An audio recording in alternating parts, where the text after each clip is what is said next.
Anong gusto mong pagbabago sa Lasam? Pagbabago sa Lasam?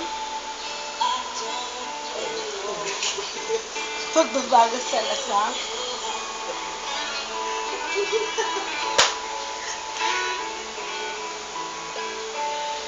Pagbabago sa Lasam? Gusto kong magbago talaga yung Lasam.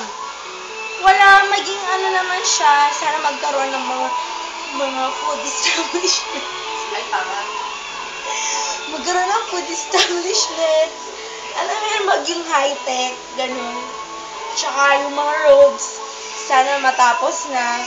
Kasi, napapatagal yung biyahe eh. And, wala. Gusto ko lang na mas maging better ang Lasam.